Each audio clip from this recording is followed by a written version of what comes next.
Hello and welcome to Rooted Reflections. I'm really glad you're here.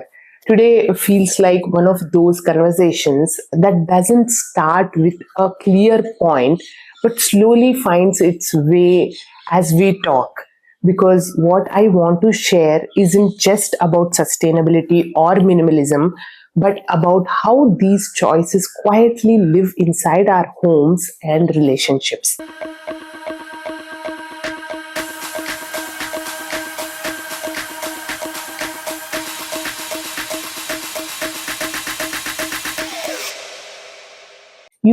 When we talk about sustainable and minimal living, we often talk about clothes or waste or habits, but we don't talk enough about what happens when the people around us don't necessarily think the same way. Because the truth is, the moment you start living a little differently, it doesn't stay contained within you. It enters your home, it shows up in shared cupboards, shared spaces, shared routines, and shared expectations. I've noticed this in my own life. When I began slowing down my buying, reusing things more consciously, repairing instead of replacing, it wasn't always understood immediately. People would ask me why I was holding on to something old or why I was thinking so much before buying something new, or why I couldn't just choose the easier option and move on. And I don't think those questions were meant to challenge me. Most of the time, they came from habit, from the way we are all being taught that convenience is the solution to everything. Earlier, I felt the need to explain myself. I would talk about waste, about landfills, about the planet, about the future. I wanted people to understand my reasoning. But over time, I realized that constantly explaining was exhausting. And more importantly, it wasn't really necessary. What helped me instead was asking myself a quieter question. Am I at ease with my choice? Because if I am not calm inside, then even the most thoughtful decision starts to feel heavy. But when I am grounded in why I am doing something, it stops feeling like a debate and starts feeling like a way of living. When we were moving to the new village that we live in, our mixer grinder got spoiled. My husband and I immediately thought, okay, we'll buy a new one. That's usually a default thought, right? Something stops working, we replace it. But then I paused. The mixer was only about 3 years old. It didn't feel right to discard it so quickly. I felt like it could be fixed. We got it checked and it was a small repair. It got fixed within 300 rupees, where a new one would have cost us thousands. And it wasn't really about the money. What stayed with me was everything else that a new product would have brought with it. All that plastic, the production time and energy, the packaging, the transportation, the resources that go into making something brand new. By choosing to repair, all of that reduced quietly without any announcement. My husband noticed this shift in me.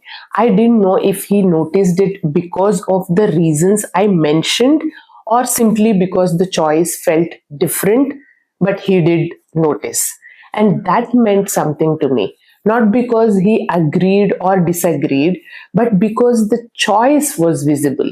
And I also want to say this clearly, it's not that we never buy new appliances anymore. We do. But now, before buying something new, I check a few things. How long have we been using this product? Has our need changed? Do we really need an upgrade? Or are we just reacting to inconvenience? Based on that, we decide. I also noticed something interesting happen when I stopped trying to convince. Slowly, without announcements or instructions, small shifts began appearing around me. Someone would pause before throwing something away. Someone would ask if an item could be reused. Someone would say, "Let me think once before buying this." These moments didn't come from argument or explanations. They came from seeing a different way of moving through daily life. Of course, not everyone responds that way.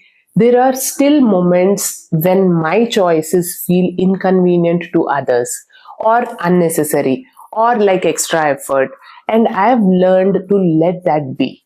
Not everyone needs to move at the same pace. Not everyone needs to arrive at the same understanding, and that's okay. What matters more to me now is how my home feels.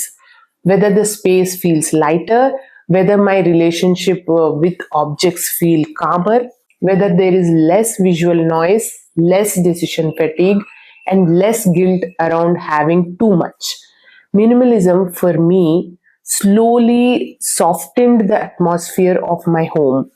Things began to feel less rushed, less crowded, less demanding. And within that quieter space, something else happened. My daughter began observing. Not because I sat her down and explained sustainability, but because she was living inside this environment. She saw clothes being passed on, repaired, reworked. She noticed when we paused before buying. She absorbed the idea that things don't have to be replaced the moment they feel inconvenient. That made me realize that sustainability at home isn't really about rules or strict systems. It's about atmosphere, about what feels normal, about what feels enough, about what kind of relationship we are modeling with the things we use every day. I think real change happens not when everyone agrees, but when your living space begins to reflect your values quietly and consistently. When your choices don't demand attention but still leave an impression. So, if you are listening to this and you are trying to live more mindfully, but your family or the people around you don't fully understand it yet, I want to say this gently. You don't need permission and you don't need approval and you don't need to carry the responsibility of bringing everyone along with you. Let your choices be calm, let them be steady, let them be kind. Over time, people may change or they may not, but you still get to live in a space that feels true to you. And that itself creates a sense of ease that's worth protecting. So, as we end today's reflection, I will leave you with a question you don't have to answer right away. Just notice what comes up when you think about it. What kind of energy do your everyday choices bring into your home? Tension or ease? Thank you for sitting with me today. Thank you for listening slowly. Until we meet again, take a breath, stay rooted, and be a little kinder to your clothes and to yourself.